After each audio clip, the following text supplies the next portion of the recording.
What's good, guys? Welcome back to the channel. It's your boy Jared, y'all. Today, I got a question to all the women. Can I ask y'all a question? Do y'all still not understand what misandry is? Because this one right here is a damn misandrist. Look at this. Should not be allowed to sit at bars as a woman in STEM and corporate in Miami. I posted. So, as a woman in STEM and corporate, you as a man should not be allowed to sit at a bar because of the strong, independent, corporate, boss chick type of woman like this one right here in Miami specifically. You don't have the right to sit at the bar because that's supposed to be only for women. Again, when men say that women don't like men, this is why. Not be allowed to sit at bars as a woman in STEM and corporate in Miami.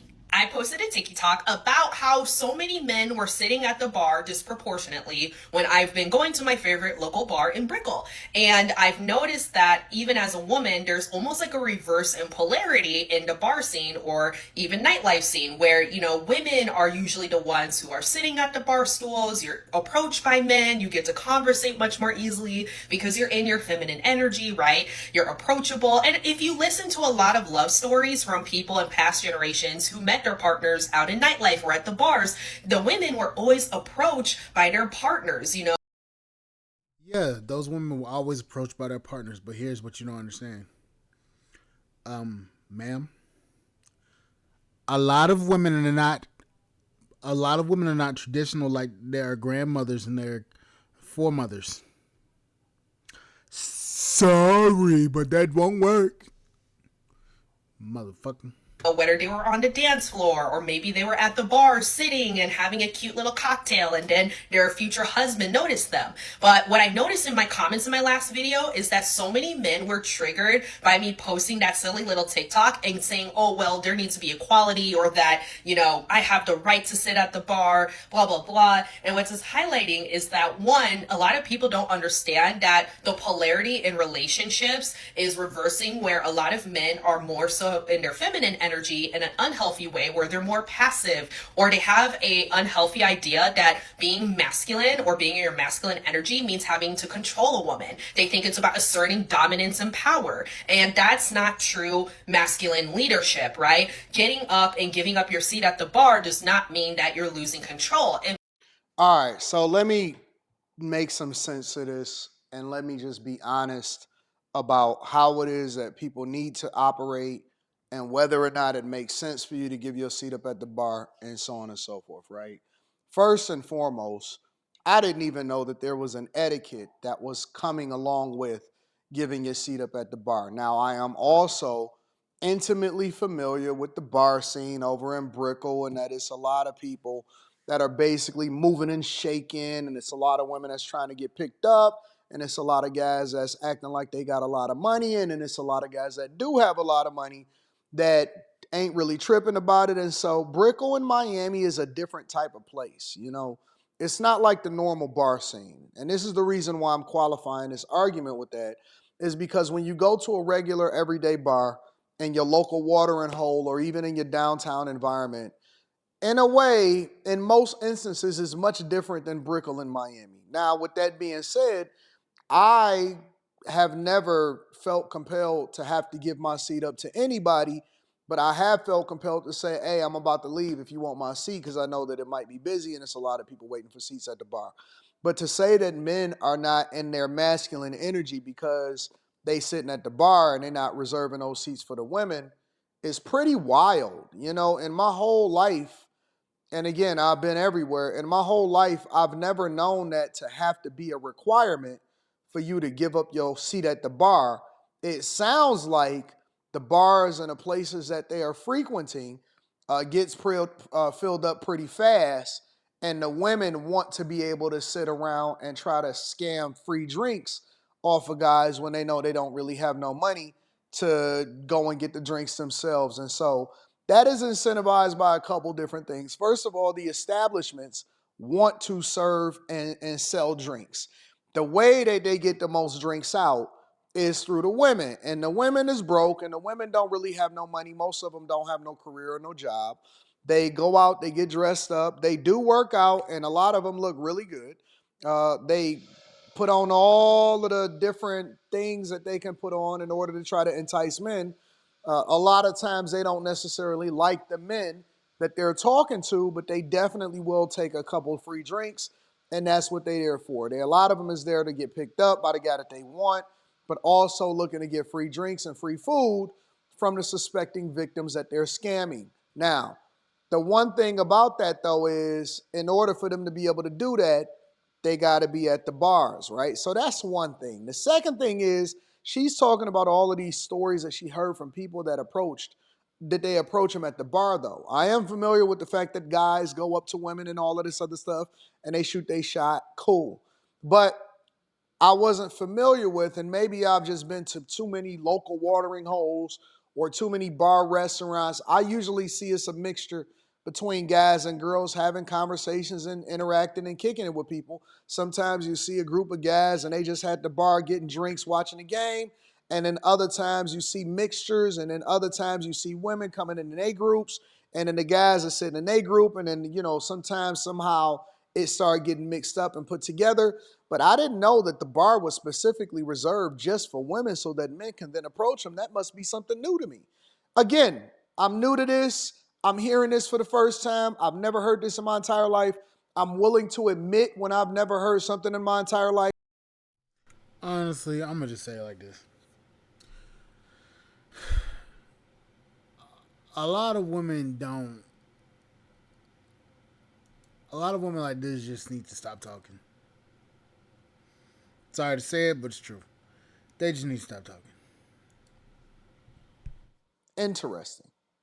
Means you're creating a safe container for the women at the bar where the women know, hey, I'm going to be provided for, even if it's in little ways. I can rest my feet. I can sit down comfortably. A matter of fact, like, if you're doing that as well with good intentions and not like ulterior motives, like those women, right, or whatever woman you give up your seat for, you never know, that can lead to another date, but you have to be willing to kind of lead and provide that energetic container for a lady to feel safe, to feel comfortable, to like feel like she can just loosen up and have fun while she's out. And a lot of men are losing touch with this in real life. And I saw in my comments, how many men were losing touch with the art of socializing in real life. And it's funny because there's a lot of conversations about the male loneliness epidemic, but whenever I talk to older gentlemen in particular, because I'm not someone who dates a lot of men or young guys around my age. I'm 26. I'm attracted, I think, more intellectually and emotionally, as well as just given where I'm at in terms of my career, to older men. They Yeah, heard that one before. And she'd be the very same type of chick that'd be mad because guys her age will start going for the younger women, and they don't want to deal with a woman like this. I'm mad. Like, check it out. Later on, when guys her age start to when guys her age or our age, because we both the same age.